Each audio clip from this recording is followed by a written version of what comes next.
Torah in Parshas Vayeshev relates the episode of Yosef and Eshes Potiphar, in which Yosef endures the tremendous nisayon of Eshes Potiphar's attempt to seduce him into sinning with her. At one point, the Torah says that a day came, Vayavo habayisa lasos malachto, that Yosef came home to do his work. Rabbi Shmuel, Gemara Sota and Daf Lamed Vav brings a machlokas Rabbi Shmuel as to what exactly this means. One mandamar understands it to mean kipshuto, lasos malachto means to do the work that he does normally in the house. The other mandamar, though, says it's a euphemism, and it's referring to the fact that Yosef actually succumbed and had decided to go through with sinning with Eshes Potiphar. And only at the last second did he pull back and not end up actually doing the sin. There's a fascinating tshuva by the Maral Bach, Rav Levi Ibn Chaviv, who's a contemporary of the Beis Yosef, in which he's asked the following question.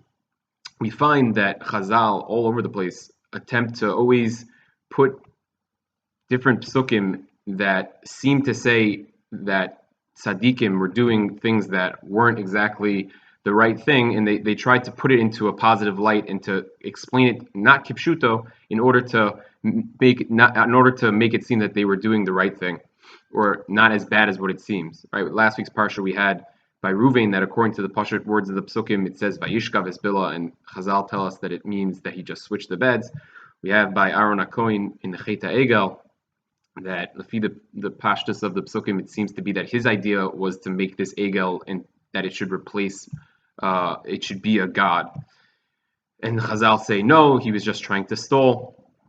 And we find the opposite by Rishonim. Chazal take seemingly innocuous psukim that don't seem to be saying anything bad and turn them into all sorts of evil intentions, like we find by Bilam and by Esav.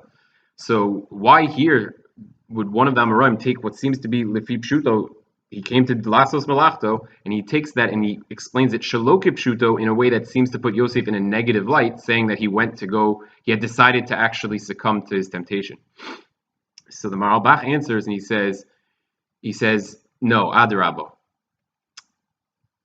We're not saying here the Amora who held that it means that he had decided to sin.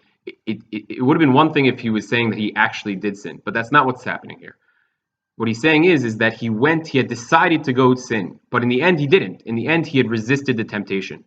Says the Maral Bach, this understanding of the psukim doesn't diminish Yosef's stature in our eyes. Adrabah, it puts him in a higher place. We call Yosef HaTzadik not because he didn't have Yetzer Hara and he had zero temptations. Adrabah, dafka because he was put in such an extreme situation, and he did have the Yetzer Hara and he did have temptations. And not only that, he decided at this point that he was going to go through with it, and only at the last second did he pull back. That Adarabah, that should inspire us and show us how great a person could be, or how far a person could go in overcoming his temptations, no matter how great they are.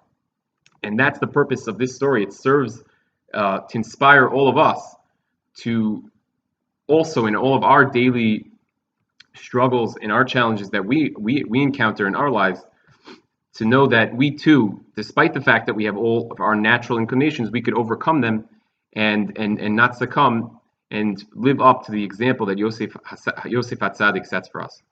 Wishing you all a very good Shabbos.